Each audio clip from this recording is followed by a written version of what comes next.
আসসালামু আলাইকুম তিবিতুম মুবারাকাতান তৈয়িবা। সম্মানিত মুসলিম ভাই বোনেরা, আমন্ত্রণ জানাচ্ছি আজকের একটি কোরআন ভিত্তিক অনুষ্ঠান। আজকের প্রশ্ন উত্তর পর্বে কোরবানির পশুর পেটে বাচ্চা থাকলে করণীয় কি। এটা আমাদের সমাজের মধ্যে একটা বিশাল এফেক্ট। আমি দোকানদারি করি, মহল্লার মধ্যে এক লোক একটা মানে নিয়ে আসছে, এই মহিলা গুরু যেটা বলি, মেয়ে গুরু নিয়ে আসছে।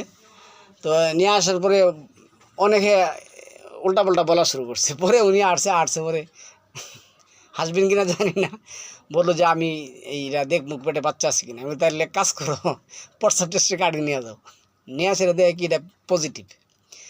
তো এই প্রস্রাব টেস্ট কাটিয়ে নিয়ে আসে পজিটিভ পাইলো, পাই সে দেখলো যেটা পেটে বাচ্চা আছে। এখন সে তো বিশাল এক ইয়ার মধ্যে পড়ে গেছে গা।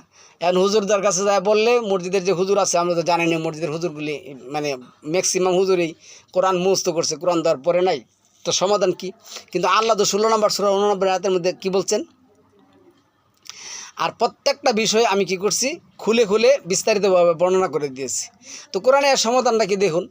কুরবানির পশুর পেটে বাচ্চা থাকলে করণীয় কি। দর্শক, প্রথমে আমরা দেখব কোন ধরনের পশু আমাদেরকে কোরবানি করতে বলা হয়েছে, এটা দেখার দরকার। তার জন্য আমাদেরকে 22 নং সূরা আল হাজের বাহিমা তু আনাম যদি গৃহপালিত পশু জবাই করার কথা আল্লাহ বলেছেন। এখন এটা একটা পশু থেকে গাবি, ছাগি বা উট, সেটা যদি গর্ভবতী হয় তাকে জবাই করতে আল্লাহ বলেন নাই। কারণ আপনি যদি 6 নম্বর সূরা 67 থেকে 71 পর্যন্ত দেখেন, এই প্রশ্নগুলি আল্লাহ অনেকবার করছেন। মানে আপনি যদি পূর্বের থেকে জানেন যে এটার পেটে বাচ্চা আছে, তাহলে আপনি এই ধরনের পশু কী করতে পারবেন না, জবাই করতে পারবেন না। 2 নং সূরা আল বাকারার 68 নং আয়াতে আল্লাহ বললেন, হ্যাঁ, ফারেদুন বাচ্চা হবে না, মানে এটা একেবারে বাচ্চা হবে না। আবার বাকারা আর যারা বুড়ো হবে না। আচ্ছা, 71 নং আয়াতে বলা আছে মুসাল্লা, নিহুত। কী হইতে হবে? এটা নিহুত হইতে হবে।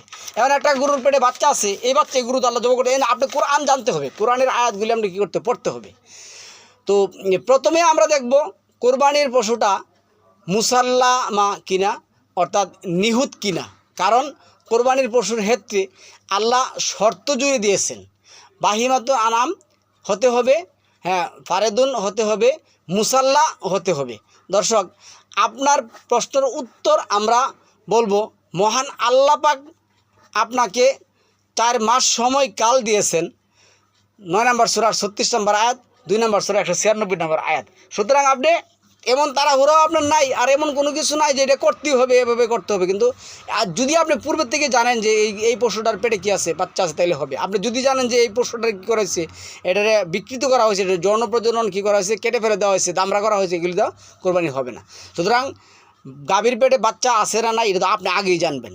আর যদি নির্দিষ্টভাবে জানেন, তাহলে এই পড়লো না, এটা ফারেদুন পড়লো না, মুসাল্লা হইলো না, এটা হবে না। তাহলে আপনারা আগে জানা নিতে পারবেন। সালামু আলাইকুম তিবিতুম মুবারাকাতুন তৈয়িবা।